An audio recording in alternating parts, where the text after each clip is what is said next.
Salut les devins, c'est Saikyo. Aujourd'hui j'ai énormément d'informations, de spoilers, de news, d'un petit peu tout ça à vous présenter dans cette vidéo-là. Tout simplement parce que le magazine V-Jump est sorti, mais également il y a d'autres sources un petit peu partout éparpillées. Vraiment beaucoup de choses pour nous parler du film Dragon Ball Super Broly, de Dragon Ball Super en particulier le manga, le chapitre 41, et pour nous parler de Super Dragon Ball Heroes, et vous allez voir que ce mois-ci Super Dragon Ball Heroes a un lien avec le film Dragon Ball Super Broly. Donc restez bien accrochés tout au long de cette vidéo-là parce qu'il va y avoir des tas d'informations du début à la fin, tout aussi importantes les unes que les autres. Et pour cette vidéo-là, je vous demanderai d'être un minimum attentif visuellement, de regarder la vidéo. C'est vrai que d'habitude mes PLT, il peut vous suffire de les écouter, de poser votre téléphone à côté ou quoi, mais là, je pense qu'au montage, je vais glisser quelques images, quelques illustrations du film, etc. Dragon Ball, dont je ne vais pas parler à l'oral parce que ce n'est pas nécessaire, le visuel part de lui-même, autant je vous montre une carte Super Dragon Ball Heroes, pendant que je parle d'un autre sujet, comme ça voilà, ça vous fait un petit peu du divertissement visuel, ça vous apporte de la nouveauté, des produits dérivés qui sont sortis à droite et à gauche, j'ai pas forcément besoin d'en discuter, mais juste de vous les montrer. Bref, toutes les sources, vraiment toutes les sources sont en description, mais je vais quand même remercier à l'oral le site dragonballsuper-france.fr qui a à peu près tout centralisé sur son site web, je vous mets aussi le lien en description, bien sûr. Alors j'aimerais tout d'abord vous parler et vous montrer les nouveaux visuels promotionnels du film Dragon Ball Super Broly, issus du magazine V-Jump, qui sont vachement centrés sur le personnage de Bardock. Et du coup dedans on nous dit « La légende Saiyan révélée dans le film sortant le 14 décembre, le terrible destin de la planète Vegeta. Autrefois prospère, les ruines du peuple guerrier Saiyan, la planète Vegeta. Les dernières heures de cette planète seront dépeintes dans le film Dragon Ball Super Broly. Et il semblerait que l'on y verra l'enfance de Vegeta, Freezer, Kakaroto, donc bien sûr Son Goku, et bien sûr Broly. Donc là, les devins, tout ce qui est dit ici, on le savait, mais l'enfance de Freezer, alors d'accord, ok, on en a déjà discuté sur ma chaîne YouTube, dans la vidéo sur pourquoi Freezer est rose dans le trailer, c'était une affaire de design, mais probablement aussi une affaire de jeunesse de Freezer, et là nous avons la confirmation que l'on verra Freezer enfant. Alors, une chose les devins, c'est que dans le trailer, j'ai l'impression que Freezer est un jeune adulte, pas forcément un enfant. Donc il se peut que l'on voit Freezer encore beaucoup plus petit que ce que l'on a vu dans le trailer. Et ça me met vraiment du baume au cœur parce que j'ai vraiment envie de voir ce que va faire Toriyama avec la genèse, l'origine, story, etc. de la famille du roi Cold de Freezer. Vous savez, maintenant je vous l'ai dit à plusieurs reprises, que dans une interview, Toriyama avait dit que le roi Cold est un mutant et qu'en quelque sorte il aurait pondu son fils, donc Freezer est un fils de mutant. Si Toriyama reprend cette histoire-là, va-t-il nous expliquer quel est le peuple d'origine avant qu'il ne mute du roi Cold? Quel a été, comment ça s'est passé? Est-ce qu'il a été pondu comme un Namek, etc. Freezer? Tout ça est vachement intéressant. Je doute que l'on voit Cooler, même si je vous avais proposé une vidéo. Cooler peut-il devenir canon dans le film Dragon Ball Super Broly? Je doute que ça sera le cas, parce que je pense qu'il nous aurait déjà donné des indices là-dessus. Il aurait peut-être été là à la cérémonie quand Freezer a pris la planète Vegeta, etc. Donc je ne pense pas que l'on aura droit à une canonisation de Cooler, mais nous verrons cette origine en tout cas de Freezer, et ça c'est cool. Ensuite, le visuel, en tout cas, le magazine fait un focus sur Bardock. On nous dit le père de Kakaroto, aussi connu sous le nom de Son Goku.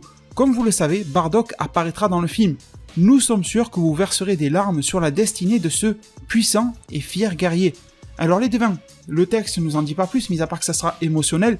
Et justement, ça me rassure sur une chose, c'est que, ok, on verse des larmes dans Dragon Ball Minus quand Bardock est obligé d'envoyer son fils Kakaroto sur Terre, etc., avec Jin, sur le pod spatial, etc., mais comme vous le savez aussi, dans le manga Dragon Ball Minus, j'en ai déjà discuté sur ma chaîne YouTube, il se déroule un mois entre la fin du tome Dragon Ball Minus et la destruction de la planète Vegeta par Freezer, qui est un trou dans le manga vu que ça n'apparaît pas, ça n'est pas montré par Toriyama. J'espère sincèrement que pour un petit peu satisfaire tout le monde, mais aussi se raccrocher aux bases du manga, je vous ai déjà parlé de tout ça dans ma vidéo L'incohérence Bardock, que Toriyama va arriver à réaliser un mix de ce qu'il a déjà pu nous proposer dans son propre manga original Dragon Ball durant l'arc Namek, dans lequel on voyait un Bardock dans une scène de révolution face à Freezer, etc. Tout comme dans le TV spécial de l'Ato Animation. Donc Toriyama avait récupéré cette partie-là du TV spécial, chose qui avait l'air d'être éclipsée, en tout cas dans ce qui était montré dans Dragon Ball Minus. J'espère avoir un mix, sincèrement les devins, entre Dragon Ball Minus, ça nous avons la confirmation dans le trailer, entre ce qu'il y a pu avoir dans la page du manga original Dragon Ball sur Namek quand nous avions aperçu Bardock, la défaite de Bardock tué par Freezer, et que tout ceci sera repris avec, pourquoi pas, quelques petits éléments issus du TV spécial. Il y a même dans le trailer un Saiyan qui ressemble à un des équipiers de Bardock, donc pourquoi pas, en un mois il peut se passer beaucoup de choses dans Dragon Ball Minus, et en arriver sur un mix Dragon Ball Minus avec un Bardock émotif pour son fils, etc. mais qui en parallèle va quand même mener une révolution, va quand même se rebeller face à Freezer, mourir directement de par sa main et pas juste en même temps que tous les autres Saiyans par l'explosion. Enfin, je veux dire qu'il sera quand même en première ligne de front, vous voyez, pas comparé aux autres. J'aimerais bien qu'il y ait ce côté-là. Le fait que Bardock se sente un peu trahi par les autres Saiyans qui ne vont pas le croire sur parole. Tout ça, j'aimerais que ça soit mis en place et Toriyama peut toujours le faire, car ça fait partie de son manga original Dragon Ball. Il n'est pas obligé d'aller 100% dans la lignée Minus ou dans la lignée TV spéciale, il peut faire un joli mix. Donc ensuite, sinon on nous dit, à côté des photos de Goku, Vegeta, Broly et Freezer sur ce visuel-là, il y a écrit « Les enfants qui s'emparent de la clé du destin ». Donc voilà, on comprend que tous ces destins sont liés, qui sont les futures générations, et qui sont un petit peu toutes les nouvelles têtes d'affiche du nouveau monde de l'univers 7. Donc ça, c'est pour les premières informations que je souhaitais vous faire parvenir, les devins. Toujours pour rester dans ce thème du film Dragon Ball Super Broly, les devins, nous avons eu la révélation de toute nouvelle carte Super Dragon Ball Heroes, avec en effet la révélation d'un tout nouveau Saiyan, qui sera intégré dans le film Dragon Ball Super Broly. Alors, nous y voyons du Bardock dans une pose très classe je trouve, du Vegeta, du Goku, du Broly, du Paragus, j'aime beaucoup le design de Paragus sincèrement, mais surtout dans ces cartes-là, nous en avons une qui nous donne l'identité du Saiyan que vous voyez sur cette image ici. Vous vous rappelez, beaucoup ont spéculé sur le fait que ça puisse être Broly, que ça puisse être un autre Saiyan, que ça puisse être Kiabe ou quelqu'un lié à Kiabe, enfin, il y a eu toutes sortes de théories, et aujourd'hui nous en avons la réponse. Ce personnage est un Saiyan qui s'appelle Beats ou Bitsu, je sais c'est bizarre, ça fait penser à Beat de Super Dragon Ball Heroes, parce qu'en fait ça fait toujours référence à un certain légume, hein, c'est pour ça. Nous avons la confirmation qu'il est lié au film Broly, tout simplement parce que sur les cartes de SDBH qui sont liées au film, il y a la mention BR comme étant Broly. Donc c'est bel et bien lui qui accompagne Paragus là-bas. Donc les devins, je vous en parlais dans une de mes vidéos hier ou avant-hier, un truc comme ça. Non, hier c'était la review de Venom, le film, donc avant-hier probablement. Comme quoi, mon idée de base, c'est que Paragus étant le second du roi Vegeta, il est parti sur la planète Bampa pour y retrouver son fils, faire sa vengeance, l'entraîner, tout ce qui va avec, mais, comme je vous l'avais dit, je pense que Paragus n'est pas parti seul là-bas, et que dans son armée, lui aussi, le bras droit de Vegeta devait avoir lui aussi en dessous de lui un bras droit, mais que ce gars-là, ce Beats, doit avoir plus d'affinité avec Paragus que le roi Vegeta, doit être plus proche de la famille Broly, etc., et du coup a probablement accepté de l'accompagner. Peut-être qu'au même moment, il y avait des petites rumeurs comme quoi Freezer préparait un mauvais plan et c'était pas plus mal de se dégager de la planète Vegeta. Chose qui fait que ce Saiyan a également survécu. Donc je reste sur l'idée que je vous ai proposée il y a quelques jours en arrière, comme quoi il se retrouve là-bas, mais très visiblement, il ne va pas survivre. Il n'est pas là, il n'est pas présent sur Terre quand il y a les trailers, etc. Un trailer cache bien des choses, on est d'accord, mais il n'est pas là lors du combat avec Broly. Donc il est sûrement décédé plus tôt. Les causes de décès, pour moi, elles ne peuvent être qu'au nombre de deux. Soit le monstre vampire qu'il y a sur la planète Bampa, la mère de ces monstres ou quoi, va le défoncer, c'est possible, les Saiyans d'époque ne sont pas non plus extrêmement surpuissants, donc s'il y a un monstre un peu balèze, ça peut le faire, ou sinon tout simplement Broly. D'ailleurs, vous remarquez bien les devins que Paragus, quand il n'a plus la jupe, il a exactement la même sacoche que ce gars-là. Est-ce que, justement, ce mec-là est décédé et que Paragus aurait récupéré sa sacoche pour une raison X ou Y ? Soit pour une valeur sentimentale, soit parce que cette sacoche-là cache quelque chose. Et rappelez-vous que les précédents trailers nous avaient dit que cette fameuse sacoche banane à la con de Paragus cachait un objet important. C'était dans les tout premiers teasings, les tout premiers magazines concernant le film. Je ne sais pas si vous en rappelez, mais en tout cas je vous rafraîchis la mémoire. Donc si cette sacoche provient de Beats, ça veut dire qu'elle ne provient pas de Paragus. Donc est-ce que ce fameux Beats n'est pas un gars qui touche un petit peu en science, qui est un petit peu bricoleur et ce genre de choses, et qui va permettre de créer par exemple le collier qu'il y a autour du cou de Broly pour le maintenir, de créer le boîtier avec la télécommande, sauf qu'un jour ça va partir en vrille, il va se faire tuer, et Paragus va récupérer l'objet que lui va mieux contrôler ou améliorer. Vous allez me dire comment est-ce qu'il va pouvoir construire ça sur une planète un petit peu délabrée, etc. Ben, j'ai envie de vous dire, il y aura deux vaisseaux à leur disposition, celui de Broly qui s'est échoué sur cette planète-là, et celui de Paragus, on nous a dit dans un synopsis colombien, qu'il va atterrir avec des orages et que son vaisseau va se fracasser, donc le vaisseau sera inutilisable. Ça fait deux vaisseaux inutilisables, celui de Broly, celui de Paragus. Est-ce que ce Beats pourrait récupérer des pièces de ces vaisseaux-là pour confectionner un espèce de collier de maintien de contrôle de la puissance de Broly? Un truc à la MacGyver, on est d'accord? Mais est-ce que ça ne pourrait pas être le cas? D'ailleurs, ça expliquerait pourquoi Paragus plus tard n'arriverait pas à le maintenir autant qu'il le veut, parce que c'est un peu un objet fait à la va-vite, fait sur le tas, qui marche bien, mais dès que Broly perd beaucoup trop le contrôle, une fois qu'il sera sur Terre face à Goku et Vegeta, là Paragus pourra appuyer autant de fois qu'il veut sur le bouton et ça ne marchera pas. Je trouve que ça serait un rôle sympa pour ce personnage-là, qui ensuite se ferait tuer par Broly, une fois que celui-ci perdrait totalement le contrôle. Bon, je trouve que ça passe, vous me dites en zone commentaire. Les devins, je vous connais bien et je sais que vous voulez encore plus d'informations sur ce fameux film Dragon Ball Super Broly. Alors nous avons quelques produits dérivés par-ci par-là, des puzzles, des machins, qui sont cool à voir mais qui n'en révèlent pas grand-chose de plus. Mais surtout, il y a eu un trailer anniversaire pour les 8 ans de Super Dragon Ball Heroes. Alors là, vous êtes en train de tout suivre la vidéo, en train de me dire pourquoi tu parles de Super Dragon Ball Heroes. Si je vous en parle dans cette vidéo-là, c'est tout simplement parce que le trailer est lié au film Broly, donc vous pouvez vous asseoir tranquillement dans votre fauteuil. Ce fameux trailer nous montre des trucs par rapport à Kamba, par rapport à l'intrigue de Super Dragon Ball Heroes, à Fyu, etc. Ça, si vous voulez, on peut s'en parler dans une autre vidéo, pourquoi pas. Mais bon, l'épisode prochain arrive dans si peu de temps, et le trailer n'en révèle que très peu sur la suite de l'intrigue avec Kamba, etc. Donc je préfère, d'ici là, vous parler du nouveau chapitre du manga SDBH dans une autre vidéo, plutôt que de m'attarder sur ces quelques plans. Je vous mets le lien en description pour voir ce trailer. Mais surtout, le début du trailer se concentre sur Broly. Parce que oui, les devins, Broly va rejoindre le casting de Super Dragon Ball Heroes, le Broly du film, et nous avons droit à quelques plans dans lesquels nous voyons un Broly dessiné par Yamamuro et non pas par Shintani. Donc ne vous faites pas avoir, les devins, ce n'est pas un plan ou une scène ou quoi, une animation issue du film. Ces trucs-là, que vous voyez, ont été faits spécialement pour Super Dragon Ball Heroes et pas pour le film. Probablement qu'ils dépeignent des scènes et les refont à leur manière qui existent déjà dans le film, mais ces passages-là ne sont pas issus du film. Vous ne pouvez pas juger de la qualité visuelle du film par rapport à ceci. Ces visuels-là sont exclusifs à Super Dragon Ball Heroes. C'est Yamamuro. Yamamuro ne travaille pas sur le film DBS. Sur le film DBS, c'est Shintani et son équipe. Donc je vous montre depuis tout à l'heure les images pendant que je parle. Elles se passent de commentaires, mis à part le fait que l'on y voit Goku et Vegeta qui ne portent pas la veste avec écrit SAB dessus, mais qui coopèrent en SSJ Blue face à Broly Ikari. Est-ce que ça se passera réellement comme ça dans le film ou pas ? J'ai envie de vous dire, ne vous prenez pas la tête avec les niveaux de puissance dans Super Dragon Ball Heroes encore une fois. Je ne pense pas, si vous voulez mon modeste avis, que Broly est capable de tenir en forme Ikari face à 2 SSJ Blue. Ça me semble vraiment abusé. Par contre, je pense que Broly Ikari doit rivaliser avec un Goku ou un Vegeta SSJ God, ce qui est déjà énormissime, alors que Broly n'est même pas transformé en SSJ1, et je pense que face à un SSJ Blue, il doit commencer à être distancé. C'est ça ma vision des choses. Petite cerise sur le gâteau, toujours dans ce même trailer, dont vous aurez le lien en description, on y voit Végéto Super Saiyan 4 pour l'intrigue propre à Super Dragon Ball Heroes face à Kamba. On y voit aussi Kamba SSJ1 animé, mais surtout Végéto Super Saiyan 4 qui apparaît. C'est la première fois qu'on le voit animé, les autres fois c'était de la 3D pour le jeu vidéo, etc. in-game. Là c'est vraiment l'animation telle qu'il apparaîtra dans l'épisode, l'opening du jeu. Je vous laisse vous faire votre propre avis sur la qualité du design, moi je trouve ça très propre. Certes, trop ressemblant à Goku. Normalement, on devrait un peu, revoir ressortir du Vegeta. Je vois beaucoup plus de Goku que du Vegeta, mais malgré tout, ça rend super bien. Et puis, c'est du Super Dragon Ball Heroes. Vous savez que quand il s'agit de faire des produits dérivés, il se donne à fond. Alors, dernière news liée à Super Dragon Ball Heroes, après on va passer à autre chose. Il va y avoir le jeu Super Dragon Ball Heroes World Mission qui a été annoncé sur Nintendo Switch. Je vous montre les visuels. Je ne sais même pas, les devins, s'il sera zoné ou pas, si on pourra y accéder sur une Switch française ou européenne ou quoi.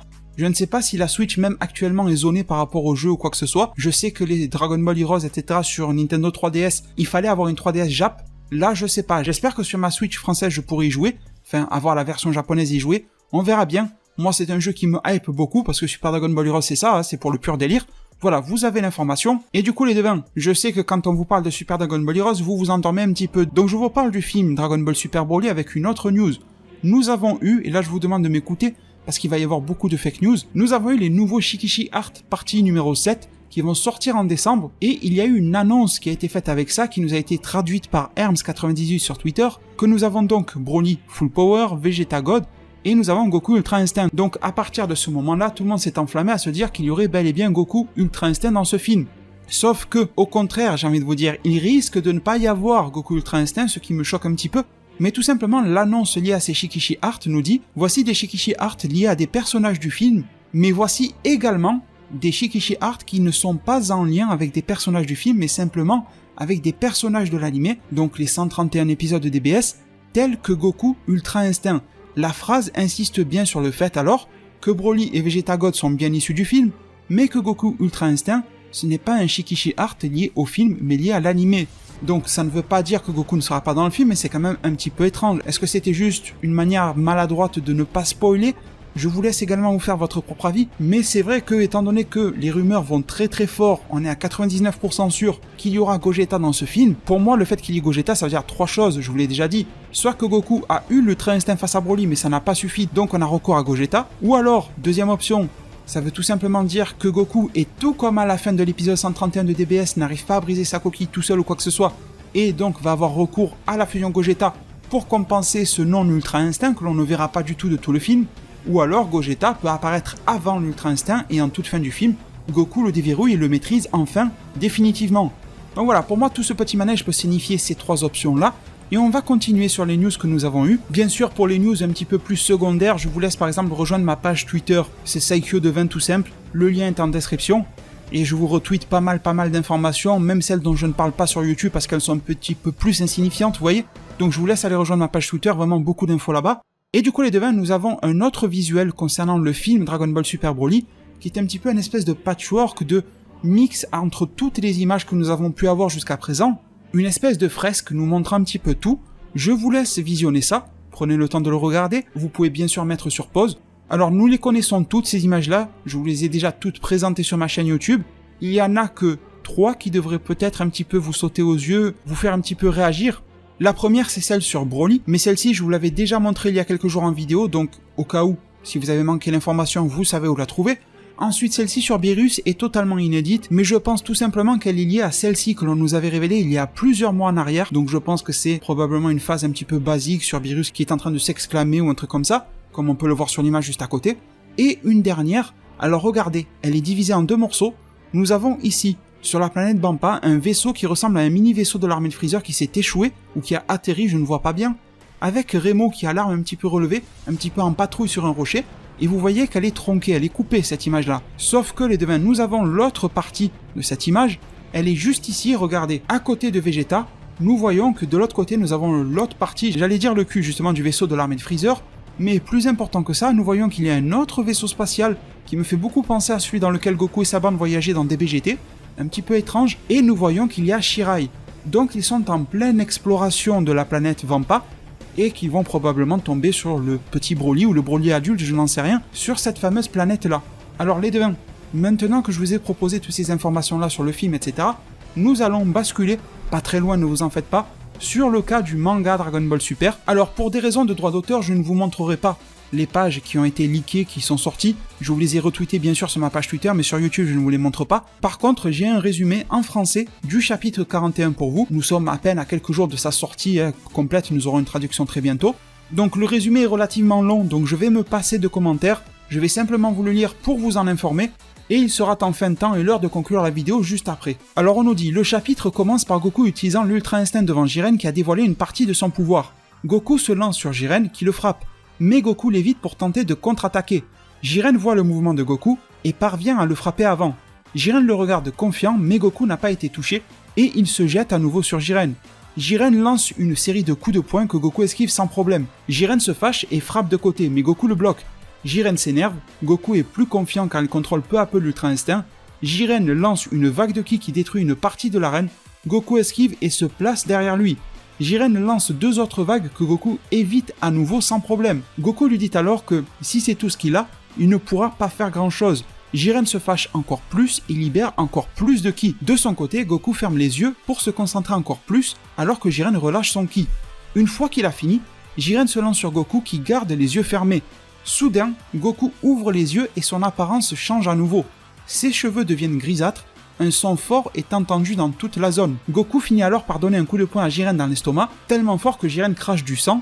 Jiren n'arrive pas à y croire et dans les gradins, les autres commentent ce qui s'est passé. Beerus et Vermouth sont très naturellement très excités par la situation. Krillin ne sait pas ce qui est arrivé à Goku et demande alors à Whis. Ce dernier explique que Goku a réussi à dominer à 100% l'Ultra Instinct. Jiren tombe alors sur ses genoux, sur le sol, mais saute rapidement vers un rocher. Jiren attaque de toutes les manières possibles. Mais Goku arrête tous les coups sans effort. Jiren finit alors par perdre les nerfs et lance un coup que Goku esquive. Puis il le frappe dans le creux de son ventre, presque au niveau du coup précédent. Après que Goku ait tourné son corps et l'ait frappé au visage, Jiren s'en va percuter un rocher contre lequel il rebondit. Quand tout le monde pense que Jiren a été vaincu, un éclat de ki très puissant apparaît de la zone où se trouvait Jiren. Goku l'évite sans problème. Vegeta le fait avec difficulté et l'explosion frappe alors la tribune, détruisant les tribunes autour des sièges de l'univers 7 et 2 des anges doivent l'esquiver aussi. Goku apparaît derrière Jiren et jette un Kamehameha, l'attaque a créé alors un trou dans l'arène, tout le monde au tournoi du pouvoir pense que Jiren est tombé, mais nous voyons qu'il a saisi le bord de l'arène, qu'il s'est rattrapé et qu'il n'a pas été éliminé. Jiren retourne alors sur le ring et continue d'attaquer Goku qui le frappe au visage, cependant Jiren n'abandonne pas et contre-attaque, et le frappe presque, Goku le renvoie avec un nouveau coup de poing. Malgré tout, Jiren ne ralentit pas et continue d'attaquer Goku. Whis ne pensait pas que l'endurance de Jiren pouvait être aussi grande. Goku se place derrière Jiren et lui donne un coup de pied dans le dos. Mais Jiren tient le coup et parvient à saisir la jambe de Goku. Il le lance mais Goku parvient à se rétablir. L'affrontement entre les deux se poursuit à toute vitesse sur le ring qui se désagrège de plus en plus. Soudainement, les deux réapparaissent et nous voyons Goku balancer au-delà du ring, mais Vegeta, qui est proche, parvient à rattraper Goku avant qu'il ne sorte. Goku revient alors à sa forme de base, il n'est plus en Ultra Instinct, il ne peut plus l'utiliser. Jiren est très fatigué lui aussi mais a l'air de mieux se porter. Il y a une petite conversation entre Toppo et d'autres personnages parlant de Jiren. Pendant ce temps, Jiren se lance contre Goku et Vegeta qui parent les coups comme ils le peuvent, cependant, ils arrivent à concentrer leur dernière force et font face à Jiren en unissant ses fameuses forces. Jiren recule lentement, se faisant même frapper au visage par les deux. Vermouth comprend que Jiren va être vaincu, chose qui est assez exceptionnelle, les membres de l'univers 11 eux-mêmes sont surpris de l'entendre dire cela. Le chapitre se termine alors avec Jiren sur le terrain et Goku et Vegeta confiants de pouvoir remporter cette fameuse bataille. Donc les devins, nous y sommes, nous sommes arrivés à la fin de cette vidéo là. Je ne sais pas combien d'entre vous sont encore ici, mais dans tous les cas je vous remercie tous énormément, je dirais même infiniment pour tout le soutien que vous m'apportez. Celui-ci est bien sûr facile, rapide et gratuit pour vous par le biais de vos pouces bleus qui m'aident d'une manière incroyable. Prenez tous vraiment très bien soin de votre futur, et je vous dis alors à plus pour de prochains arts divinatoires.